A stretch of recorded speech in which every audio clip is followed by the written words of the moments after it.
Hello everyone, आप सभी का स्वागत है फिजिक्स बाय विजय एकेडमी पर। जैसा कि आप सभी को पता है, हम 11वीं क्लास की फिजिक्स को पढ़ रहे हैं, chapter 2 units and measurement. Last lecture में हमने जो है फिजिकल क्वांटिटीज क्या होती हैं, फिजिकल क्वांटिटीज का classification, that means fundamental quantities then derived quantities, ये हमने पढ़ा था। इसके बाद यूनिट को मैंने डिफाइन किया था बहुत अच्छे से, देन यूनिट का classification, fundamental units and derived units. इसके बाद हमने सप्लीमेंट्री यूनिट्स पढ़ी थी, फिर हमने एसआई यूनिट सिस्टम यानी कि सिस्टम ऑफ यूनिट्स पढ़ा था, जिसमें एमकेएस, एफपीएस, सीजीएस और एसआई यूनिट होती हैं। देन हमने प्रीफिक्सेस ऑफ पावर ऑफ 10, ये सारी चीजें लास्ट लेक्चर में पढ़ी थी और बहुत अच्छे से पढ़ी थी। आज के लेक्चर में हम जो है डायमेंशनल एनालिसिस स्टार्ट करेंगे। डायमेंशनल एनालिसिस क्या होती है? बेसिकली किसी भी फिजिकल क्वांटिटी का डायमेंशनल फॉर्मूला हम किस तरह से लिखते हैं, ये हम आज के लेक्चर में समझेंगे। आज के लेक्चर को स्टार्ट करने से पहले मेरी आपसे गुजारिश है, भाई वीडियो को लाइक कर देना, चैनल को सब्सक्राइब कर देना और आप अपने जितने भी आपके फ्रेंड्स हैं उनको ये वीडियो शेयर कर देना, क्योंकि मैं आपको फिजिक्स पढ़ाता हूं, रटवाऊंगा नहीं, समझाऊंगा, अच्छे से सीखेंगे सारी चीजों को। जैसा कि आप सभी को पता है, लास्ट के जो लेक्चर्स थे वो मैंने जो है आपको रटवाए नहीं, सिखाए थे, है ना। आज के लेक्चर में भी हम जो है चीजों को सीखेंगे। तो चलिए स्टार्ट करते हैं आज का लेक्चर, डायमेंशनल एनालिसिस। सबसे पहले हम ये समझेंगे कि डायमेंशनल एनालिसिस में जो डायमेंशनल वर्ड है इसका क्या मीनिंग है। तो आपको पता है हमारे पास 7 फंडामेंटल क्वांटिटीज होती हैं। हमारे पास कितनी फंडामेंटल क्वांटिटीज है? 7 फंडामेंटल क्वांटिटीज, एफक्यूएस लिख देते हैं। 7 फंडामेंटल क्वांटिटीज कौन कौन सी भाई? सबसे पहले मास, सबसे पहले क्या है? मास, देन लेंथ, इसके बाद time, mass, length and time, ठीक है।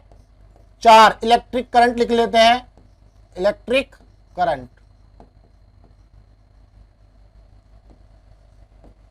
5 अमाउंट ऑफ सब्सटेंस लिख लेते हैं, अमाउंट ऑफ सब्सटेंस। इसके बाद 6 luminous intensity, luminous intensity. 7 temperature या एब्सोल्यूट टेम्परेचर आप बोल सकते हो।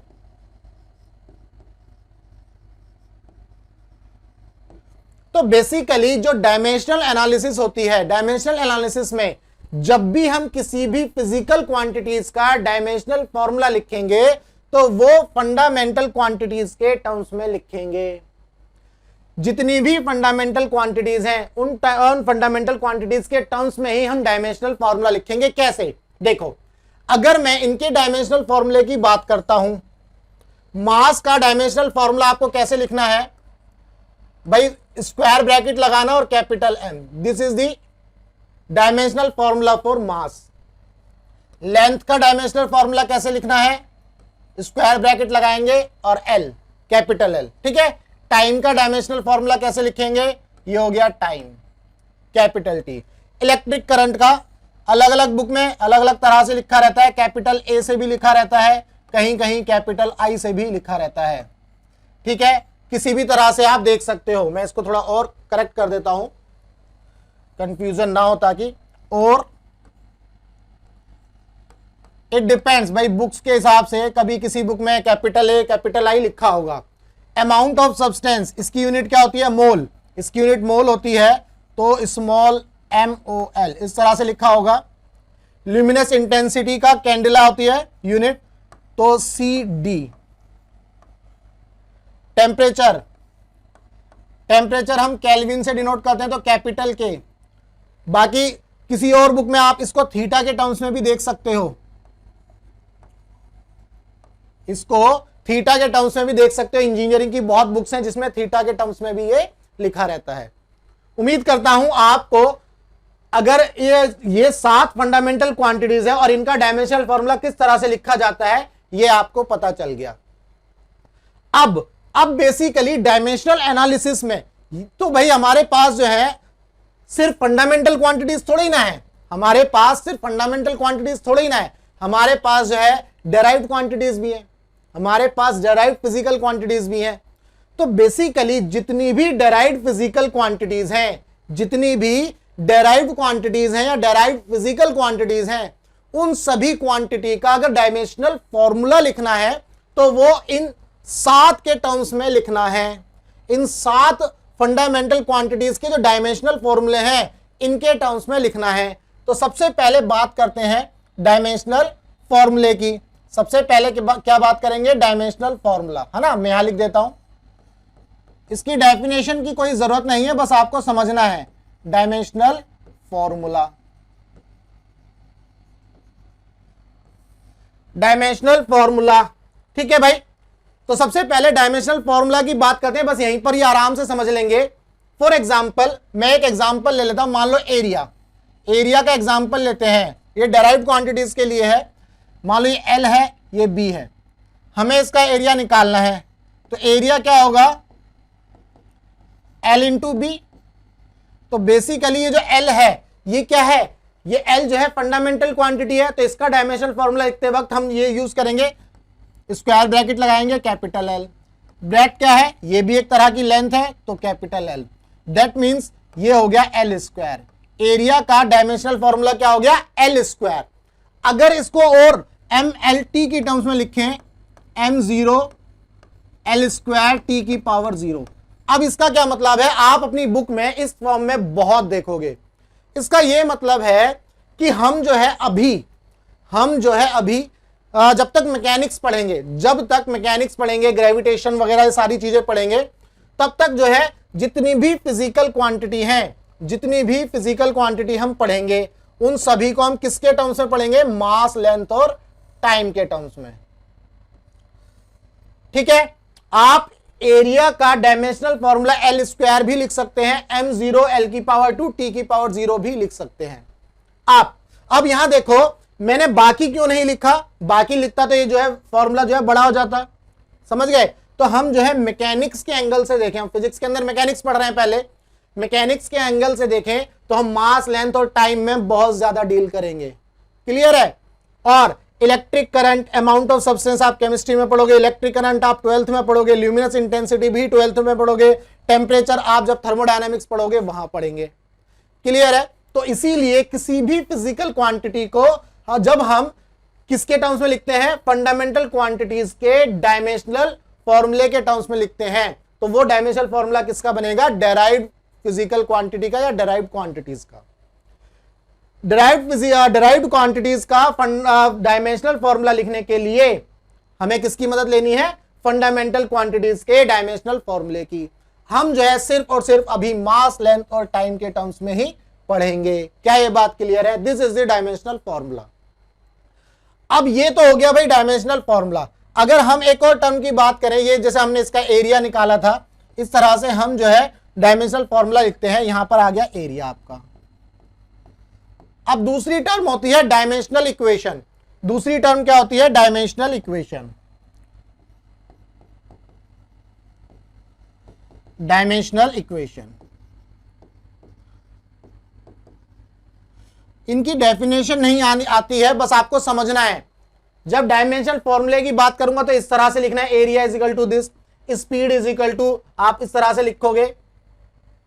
लेकिन जब डायमेंशनल इक्वेशन लिखोगे तो ध्यान रखना है आपको, एरिया को भी कैपिटल ब्रैकेट के अंदर लिख देना, दैट इज इक्वल टू, ये क्या हो गया? M0 L2 T की पावर 0। दैट मीन्स इक्वेशन लिखते वक्त आपको इस एरिया का जो कैपिटल लेटर है, कैपिटल A, उसको भी स्क्वायर ब्रैकेट के अंदर चढ़ा देना। समझ गए? तो ये हो गया डायमेंशनल इक्वेशन। ये चीज आती नहीं है एग्जाम में आपको, मतलब डायमेंशनल फॉर्मूला पता होना चाहिए कैसे लिखते हैं। स्पीड का इस तरह से लिखा जाएगा, MLT की पावर -1। अभी हम देखेंगे सारे डायमेंशनल फॉर्मूले। तो ये थे डायमेंशनल फॉर्मूला और डायमेंशनल इक्वेशन के बारे में। जब इक्वेशन लिखनी है, अगर मान लो स्पीड है तो यहां कैपिटल S लिख देना, that is equal to MLT की पावर -1। अगर वेलोसिटी है तो यहां पर V लिख देना स्क्वायर ब्रैकेट के अंदर, MLT की पावर -1।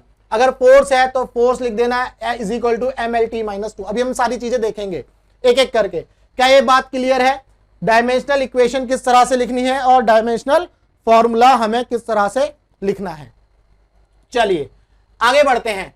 आगे special 26 physical quantity, special 26 movie देखी है, तो स्पेशल 26 की तरह ही ये सभी फिजिकल क्वांटिटीज बहुत इंपॉर्टेंट है।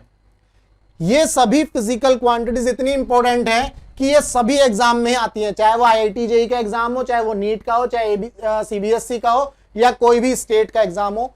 ये फिजिकल क्वांटिटीज सबसे इंपॉर्टेंट है। अच्छा, स्पेशल 26 नहीं है, स्पेशल 21 है, नॉट स्पेशल 21 है, ये ध्यान रखना, नॉट स्पेशल 26। तो ये स्पेशल 21 है ना, टेबल नंबर 21 मूवी थी ना, उसी के हिसाब से था, 26 गलती से चला गया, कोई बात नहीं। तो ये 21 जो है डायमेंशनल फॉर्मूले, ये जो फिजिकल क्वांटिटीज हैं ये बहुत इंपॉर्टेंट है। 21 है, ध्यान रखना। इन 21 के अलावा कोई इसके बाहर आता ही नहीं, ये ध्यान रखो। ये पूरा निचोड़ है सारे एग्जाम का। मैंने सारे जितने भी एग्जाम है IIT का या नीट का या CBSE का, उनके जितने भी एग्जाम है वहां से ये फिजिकल क्वांटिटीज लिखी हैं, और ये जो 21 है ये बहुत इंपॉर्टेंट है। ठीक है भाई, चलो अब एक एक करके हम सभी क्वांटिटीज को समझने की कोशिश करेंगे। सबसे पहले हम क्या करेंगे, हम जो है धीरे धीरे अपनी स्पीड बढ़ाएंगे। ठीक है, चलो सबसे पहले एक एक करके पकड़ेंगे। एक्सीलरेशन को पकड़ने से पहले एक्सीलरेशन को पकड़ने से पहले हम कुछ और करते हैं। सबसे पहले मैं आपको बताता हूं स्पीड। अगर मुझे स्पीड का डायमेंशनल फॉर्मूला लिखना है तो स्पीड हमारा क्या होता है, distance upon time, distance upon time. अब अगर डिस्टेंस हमारे पास, डिस्टेंस किस फॉर्म में होता है, लेंथ के फॉर्म में, तो आप क्या करोगे भाई, स्क्वायर ब्रैकेट लिखोगे, ये L आ जाएगा, नीचे टाइम T आ जाएगा।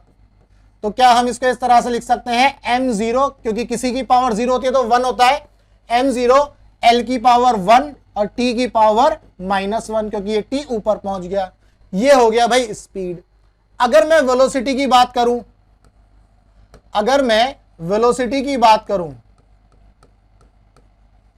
वेलोसिटी क्या होता है, डिस्प्लेसमेंट अपॉन टाइम। हम पढ़ेंगे इसको आगे, ये होता है डिस्प्लेसमेंट अपॉन टाइम। अब डिस्प्लेसमेंट जो है वो भी लेंथ की तरह ही है, डिस्प्लेसमेंट शॉर्टेस्ट डिस्टेंस होगा, लेंथ की तरह ही होगा। तो ये L आ गया, और डायमेंशनल फॉर्मूले में ये टाइम T आ गया नीचे। इसको अब हम इस तरह से लिख सकते हैं, m की पावर 0, L की पावर 1 और T की पावर -1। क्या ये बात क्लियर है? देखो, स्पीड और वेलोसिटी का डायमेंशनल फॉर्मूला सेम है, तो यहां पर हमने स्पीड का लिख लिया, वेलोसिटी का लिख लिया। इनके ऊपर स्टार लगा दो। स्टार इसलिए क्योंकि ये इस लिस्ट में नहीं है, स्टार इसीलिए क्योंकि ये इस लिस्ट में नहीं है। ये है डायमेंशनल फॉर्मूला। देखो मैं क्या लिख रहा हूं, velocity is equal to this, velocity is equal to this. ये है डायमेंशनल फॉर्मूला। अगर मुझे इक्वेशन लिखनी है तो मैं क्या करूंगा, स्क्वायर ब्रैकेट में इस वेलोसिटी का कैपिटल लेटर ले लूंगा V, और इसको भी यहां लिख दूंगा m0 L की पावर 1 T की पावर -1। क्या ये बात क्लियर है? ये है हमारी इक्वेशन, ये है हमारी डायमेंशनल, शॉर्ट में लिख देते हैं डायमेंशनल इक्वेशन। क्या ये बात क्लियर है? ये है डायमेंशनल इक्वेशन। उम्मीद करता हूं आपको समझ में आ गया होगा इसका जो कॉन्सेप्ट है, डायमेंशनल फॉर्मूला और डायमेंशनल इक्वेशन। ठीक, चलो अब हम एक एक करके इनको समझने की कोशिश करेंगे। सबसे पहले एक्सीलरेशन, ये स्टार वाले छोड़ देंगे। अब हम सबसे पहले एक्सीलरेशन की बात करेंगे। सबसे पहले first acceleration,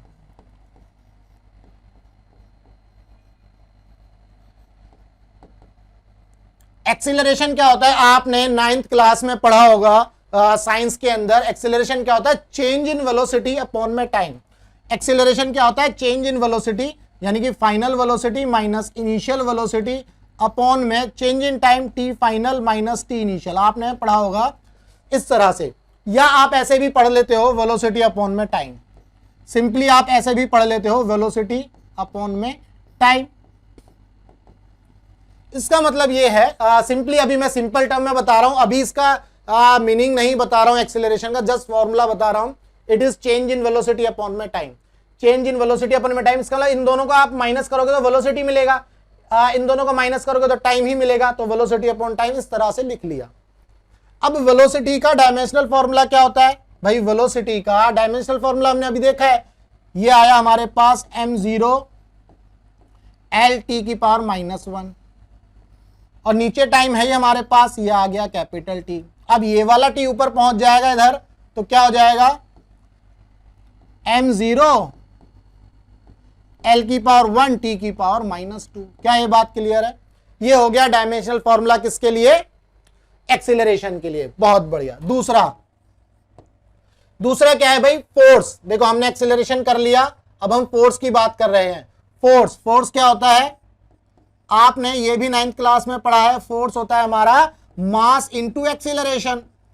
mass into acceleration. जब मास इंटू एक्सीलरेशन फोर्स होता है तो मास के लिए हम कैपिटल एम लिख लेंगे। ठीक है, यहां देखो फंडामेंटल क्वांटिटी जो मास है उसका जो डायमेंशनल फॉर्मूला है कैपिटल एम। इसकी डेफिनेशन की जरूरत नहीं है, ध्यान रखना। मास का क्या हो गया भाई? स्क्वायर ब्रैकेट के अंदर कैपिटल एम। और एक्सीलरेशन का हमने अभी निकाला ही है, m0 l की पावर 1 t की पावर -2। तो इसको क्या हम इस तरह से लिख सकते हैं? ml t की पावर -2, m की पावर 1 l की पावर 1 t की पावर -2। क्योंकि ये वाला m0 तो हट गया ना, 1 है ये तो, और इस m की पावर 1 आया तो ये यहां आ गया। तो ml t की power -2 is the dimensional formula for force. क्या ये बात क्लियर है? चलो अब आगे बढ़ते हैं वर्क। अब आगे बढ़ेंगे हम वर्क। ये पढ़ चुके हैं, ये पढ़ चुके हैं। थर्ड वर्क की बात करेंगे। वर्क हमारा क्या होता है?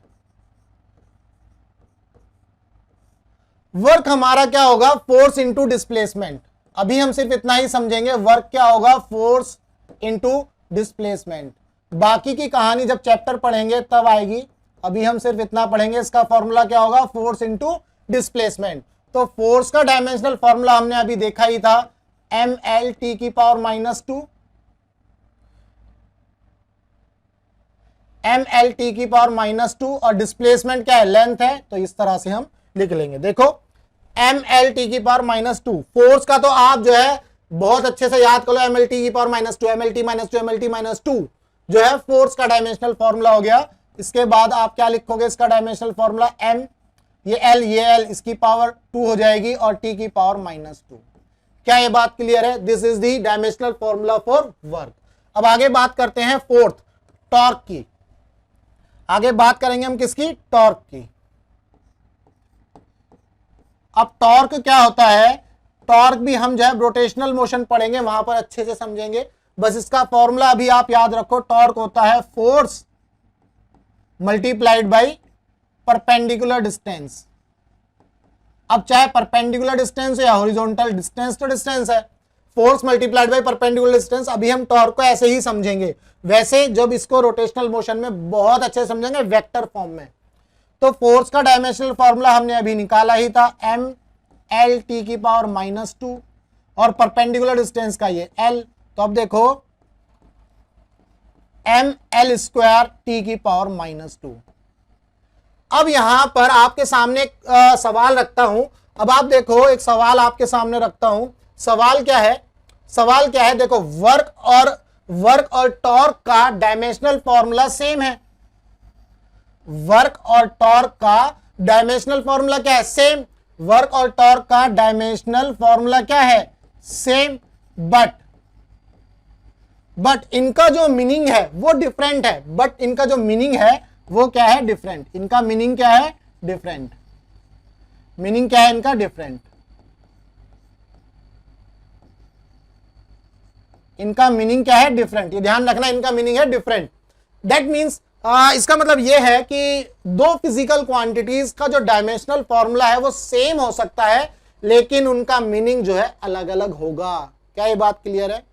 दो फिजिकल क्वांटिटीज जिनका डायमेंशनल फॉर्मूला तो सेम हो सकता है, लेकिन इनका मीनिंग क्या होगा? अलग अलग होगा। ठीक है भाई, वर्क अलग तरीके से काम करता है, टॉर्क अलग तरह से काम करता है। उम्मीद करता हूं आपको ये चीज समझ में आ गई। अब आगे बात करें तो फिफ्थ की बात करें, एंगुलर मोमेंटम। फिफ्थ क्या है हमारा? Angular momentum. एंगुलर मोमेंटम को कैसे लिखना है ये ध्यान से समझेंगे। एंगुलर मोमेंटम, एंगुलर मोमेंटम को L से डिनोट करते हैं भाई, वेक्टर फॉर्म में L से डिनोट करेंगे। तो एंगुलर मोमेंटम L से डिनोट करते हैं, तो एंगुलर मोमेंटम क्या होगा हमारा? अगर मैं इसका फॉर्मूला यहां पर लिखूं, तो जैसे टॉर्क है रोटेशनल मोशन में, ऐसे ही एंगुलर मोमेंटम रोटेशनल मोशन में है। टॉर्क है रोटेशनल मोशन में, ऐसे ही एंगुलर मोमेंटम रोटेशनल मोशन में आएगा। आप पढ़ोगे किस केस में पढ़ोगे आप? रोटेशनल मोशन में। यहां लिख देता हूं रोटेशनल मोशन। अभी तो सिर्फ आपको फॉर्मूला रट लेना है, समझ लेना है, और इसके जो मीनिंग है वो हम बाद में पढ़ेंगे। रोटेशनल मोशन में आएगा। तो अब देखो, torque, angular momentum, force, force की जगह क्या आएगा? यहां पर आएगा लीनियर मोमेंटम। जैसे फोर्स जो है लीनियर क्वांटिटी है, रोटेशनल वाली क्वांटिटी नहीं है, तो फोर्स लीनियर क्वांटिटी है। ऐसे ही एंगुलर मोमेंटम की जो लीनियर क्वांटिटी होगी वो लीनियर मोमेंटम होगा। क्या होगा वो? Linear momentum. Into perpendicular distance, तो यहां पर भी आपको एक परपेंडिकुलर डिस्टेंस दिखेगी। ठीक है, डिस्टेंस तो डिस्टेंस है। अब लीनियर मोमेंटम का जो फॉर्मूला होता है वो होता है मास इनटू वेलोसिटी, और परपेंडिकुलर डिस्टेंस तो है ही आपके पास। ठीक है भाई। अब mass into velocity, mass into velocity का हम डायमेंशनल फॉर्मूला लिख लेते हैं। ये तो हो गया भाई मास का, वेलोसिटी का LT माइनस 1, तो MLT की power minus 1 is the linear momentum का डायमेंशनल फॉर्मूला। MLT की power minus 1 is the formula for linear momentum. Then distance का हमारे पास हो जाएगा L, तो ये क्या आ जाएगा? ML स्क्वायर T की power minus 1, ML square T की पावर माइनस 1। उम्मीद करता हूं आपको ये चीज समझ में आ गई होगी, एंगुलर मोमेंटम का हम डायमेंशनल फॉर्मूला किस तरह से लिख रहे हैं। ठीक है भाई, अब आगे बढ़ते हैं। हमने 5 पढ़ लिए हैं। अब moment of inertia, moment of inertia को देखेंगे नेक्स्ट पेज पर। ये सभी हम देख चुके हैं, 3rd, 4th, 5th। अब हम बात करेंगे moment of inertia 6। Moment of inertia, इन सभी के जो मीनिंग है, इन सभी के मीनिंग, इनका क्या मतलब है, जब हम चैप्टर के अंदर आगे बढ़ेंगे तब हम इन चीजों को बहुत अच्छे से समझेंगे। अभी सिर्फ आपको फॉर्मूला समझ करके काम चला लेना है। तो मोमेंट ऑफ इनर्शिया का फॉर्मूला होता है mass into radius, mass into radius का स्क्वायर। इसका फॉर्मूला आप इस तरह से भी लिख सकते हो, mr स्क्वायर। ठीक है भाई, तो मास का डायमेंशनल फॉर्मूला आपको मिल जाएगा कैपिटल M, और डिस्टेंस r, रेडियस एक तरह से लेंथ है, तो लेंथ के लिए हम L लिख सकते हैं कैपिटल L, और ये हो गया स्क्वायर। इसका मतलब हम इसको इस तरह से लिख सकते हैं M L की पावर 2 और T की पावर 0। उम्मीद करता हूं आपको ये फॉर्मूला समझ में आ गया होगा। ये हो गया मोमेंट ऑफ इनर्शिया। अब बात करते हैं सरफेस टेंशन की। अब बात करते हैं हम सरफेस टेंशन की। 7 सरफेस टेंशन, इनके सबके मीनिंग जब हम फिजिक्स के अंदर आगे जाएंगे तब इनको अच्छे से समझेंगे। अभी सिर्फ और इनके फॉर्मूले पर ही ध्यान देना है। सरफेस टेंशन क्या होगा?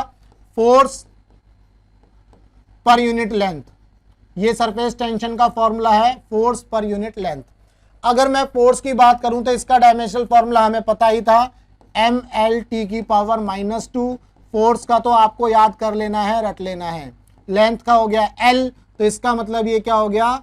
ML की पावर 0, क्योंकि ये L से ये L कैंसिल हो जाएगा, और T की पावर माइनस 2। उम्मीद करता हूं आपको सरफेस टेंशन का फॉर्मूला समझ में आ गया। ML की पावर 0, T की power minus 2 is the dimensional formula for surface tension. ठीक है, 7। अब बात करते हैं 8 स्ट्रेस की। 8 स्ट्रेस।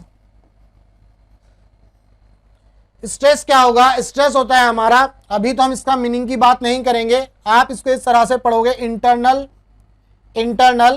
यहां देखेंगे internal restoring force, internal restoring force upon में एरिया। अब फोर्स तो फोर्स है, चाहे वो इंटरनल रीस्टोरिंग फोर्स हो या रेजिस्टिंग फोर्स हो, फोर्स तो फोर्स ही है। तो मैं इसको इस तरह से लिख सकता हूं, फोर्स अपॉन में एरिया। अब भाई फोर्स तो फोर्स ही है, तो फोर्स अपॉन में एरिया, सिंपल। इसका मीनिंग जो है बहुत अच्छे से समझेंगे जब मैकेनिकल प्रॉपर्टीज ऑफ सॉलिड समझेंगे।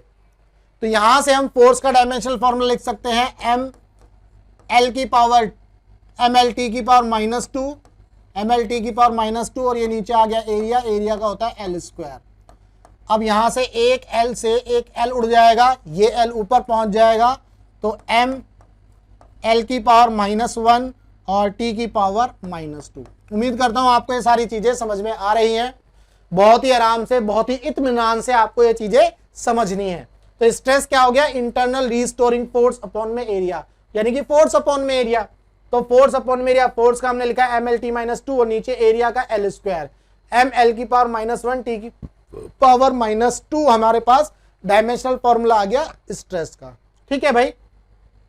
8 नोवा पढ़ेंगे अब हम। नाइन्थ हमारे पास क्या, हमने ये फर्स्ट पढ़ लिया, सेकंड पढ़ लिया, third, fourth, fifth, six, seventh, eight, ninth. Planck's constant बहुत ही इंपॉर्टेंट है ये एग्जाम के पॉइंट ऑफ व्यू से। प्लैंक्स कांस्टेंट ये समझ लो, नीट और जेई में तो कई बार आया है। प्लैंक कांस्टेंट जो है आपको बहुत अच्छे से समझ लेना है। प्लैंक्स कांस्टेंट के लिए हम एक फॉर्मूला यूज करेंगे, E = H × म्यू। अब इस फॉर्मूले में हम अच्छे से समझने की कोशिश करेंगे E क्या है, H क्या है और म्यू क्या है। E हमारे पास होता है एनर्जी, E क्या है हमारा, एनर्जी। मीनिंग भी समझाऊंगा। H हमारा है प्लैंक्स कांस्टेंट, H हमारा क्या है, प्लैंक्स कांस्टेंट।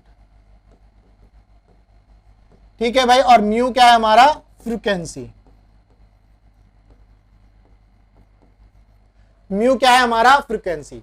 अब देखो एनर्जी जो है वर्क के इक्वल होती है, जो भी वर्क आप करते हो वो किसके इक्वल होगी, एनर्जी के। दैट मीन्स जहां पर भी एनर्जी होगी वहां वर्क वाला डायमेंशनल फॉर्मूला आप यूज कर लोगे।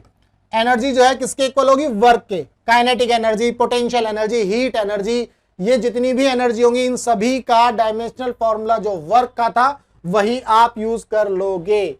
ठीक है भाई। क्या था हमारा वर्क का डायमेंशनल फॉर्मूला, ml² t की पावर -2, ml² t की पावर -2, ml² t की power -2 is the dimensional formula for work. उम्मीद करता हूं आपको ये चीज समझ में आ गई। इसके बाद प्लैंक्स कांस्टेंट का डायमेंशनल फॉर्मूला तो हमें निकालना है। अब आती है फ्रीक्वेंसी की बात। फ्रीक्वेंसी क्या होता है, फ्रीक्वेंसी होता है number of revolution per unit time. इस तरह से समझ लेते हैं, number of revolution, number of revolution per unit time. और इस नंबर ऑफ रिवॉल्यूशन की जगह हम ये भी तो लिख सकते हैं रिपीटेशन, और करके मैं लिख देता हूं यहां पर रिपीटिशन, REPETITION, मतलब कोई चीज कितना रिपीट हो रही है, नंबर ऑफ रिपीटेशन अपॉन में टाइम। अब इसको समझ लेते हैं। आप मान लो एक बस स्टैंड पर खड़े हो, आप मान लो एक बस स्टैंड पर खड़े हो, उस बस स्टैंड पर जो है आपने देखा हर 5 मिनट में मान लो 10 बस जा रही हैं। हर 5 मिनट में कितनी बस जा रही हैं, 10। दैट मीन्स अगर हम ये इसकी फ्रीक्वेंसी निकाले तो हर 5 मिनट में कितनी बस जा रही हैं, 10, यानी कि कितने टाइम में, 5 मिनट में। 10 बस जो है कितने टाइम में जा रही है, 5 मिनट में। तो इसकी फ्रीक्वेंसी कितनी है, इसकी फ्रीक्वेंसी कितनी है, अब आप निकाल सकते हो 2। कैसे, दो निकालने के लिए इसको मिनट को आपको टाइम में चेंज करना होगा। इस तरह से लिख लो 10 बसेज, 5 मिनट को आप इसको सेकंड में कन्वर्ट कर लो।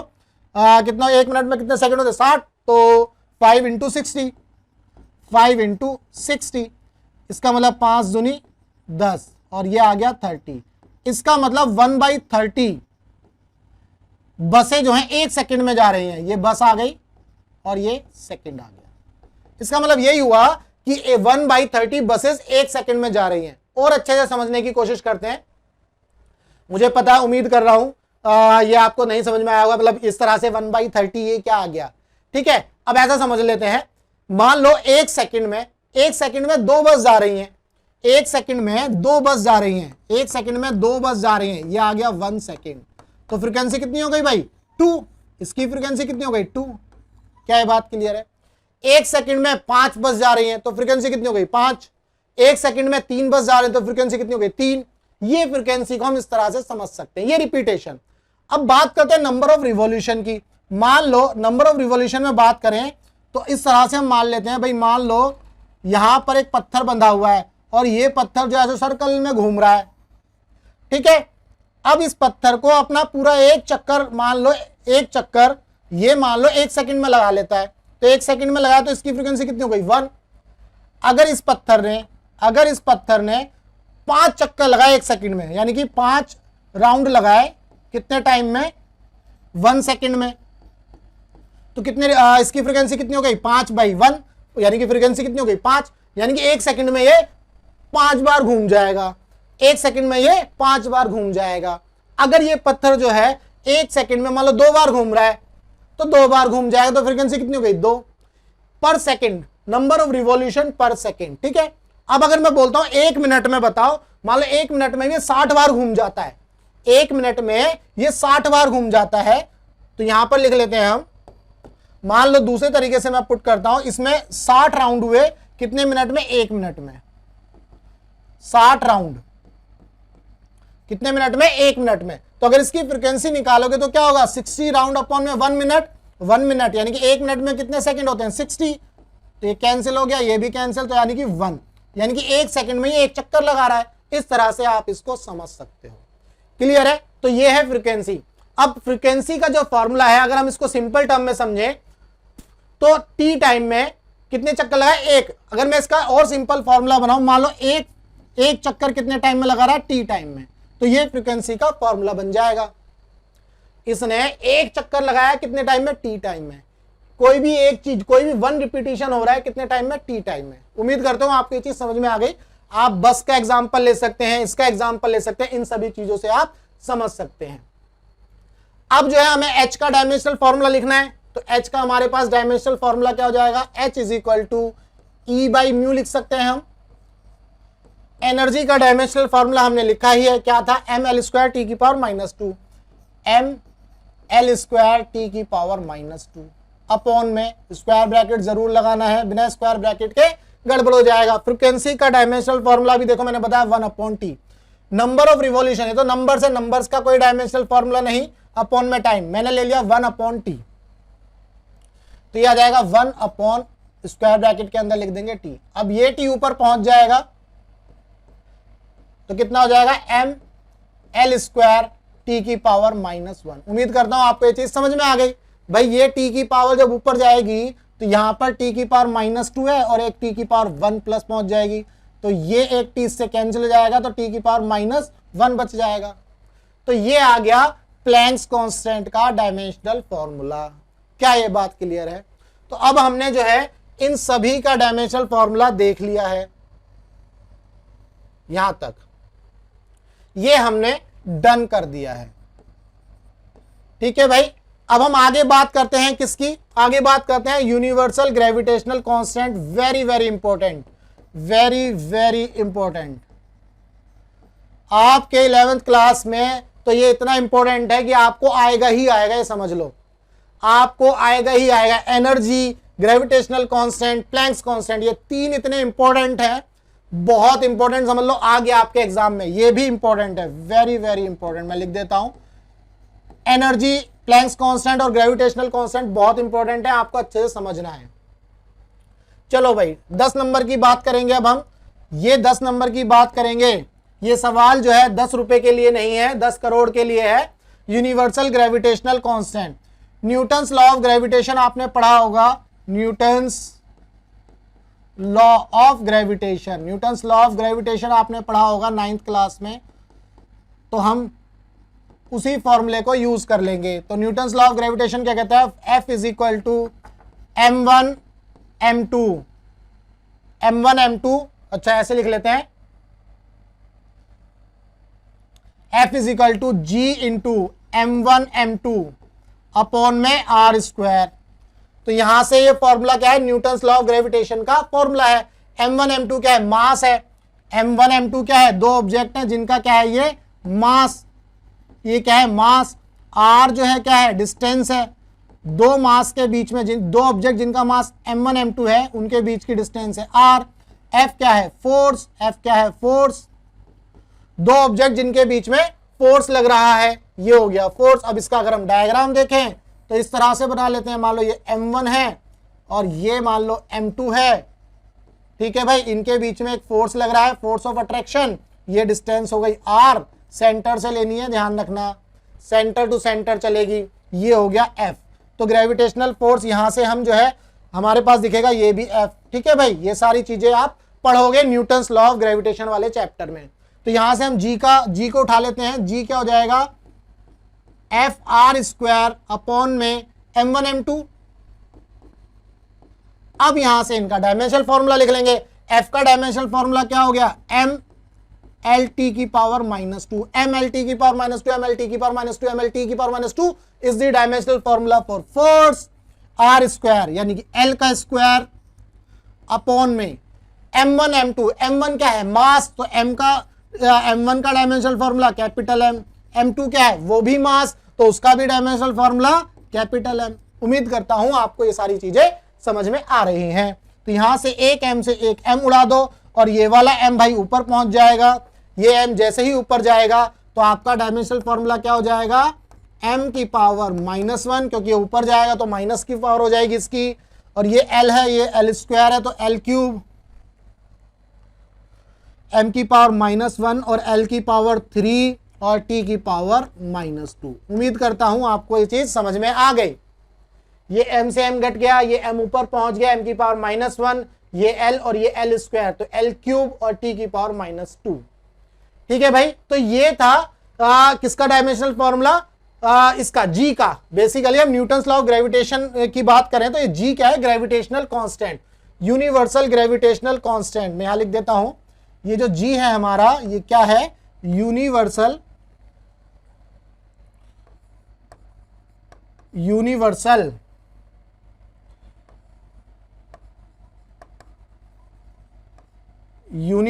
Gravitational constant. This is the universal gravitational constant जो है कैपिटल जी। क्लियर है, तो ये जी का डायमेंशनल फॉर्मूला है। उम्मीद करता हूं आपको इस लेक्चर में जो है डायमेंशनल फॉर्मूले जो मैंने 10 तक करे है ना, 10 तक जो डायमेंशनल फॉर्मूले करे वो अच्छे से आपको समझ में आ गए। तो अब मैं आपको एक चीज और बता देता हूं, ये जो 10 तक आपने डायमेंशनल फॉर्मूले समझे हैं, सीखे हैं, ये डायमेंशनल फॉर्मूले बहुत इंपॉर्टेंट हैं। ठीक है भाई, ये डायमेंशनल फॉर्मूले 11वीं क्लास के लिए सबसे ज्यादा इंपॉर्टेंट है। It is for 11th class, it is for 11th class.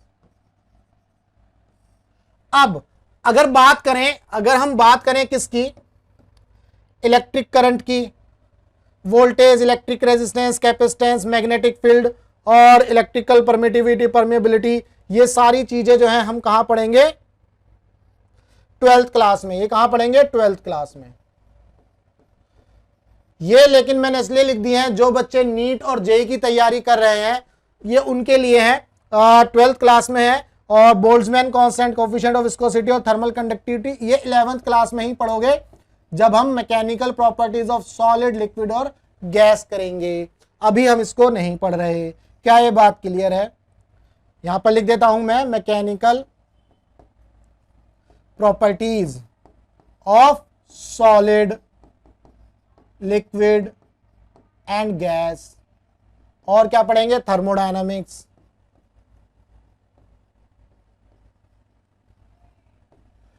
तो उम्मीद करता हूं आपको ये सारी चीजें समझ में आ गई कि भाई हम कौन कौन सी चीजों को अभी पढ़ेंगे।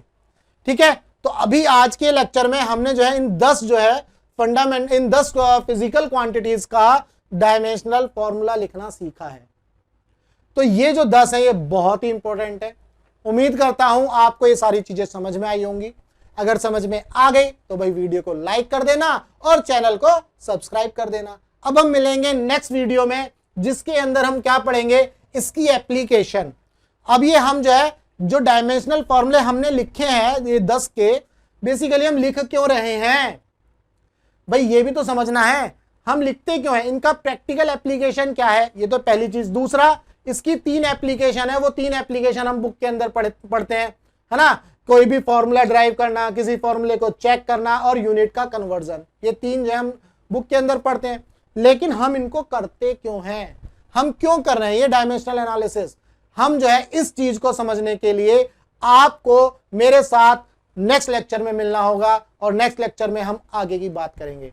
तो मिलते हैं हम अपने नेक्स्ट लेक्चर में, तब तक के लिए गुड बाय, जय हिंद।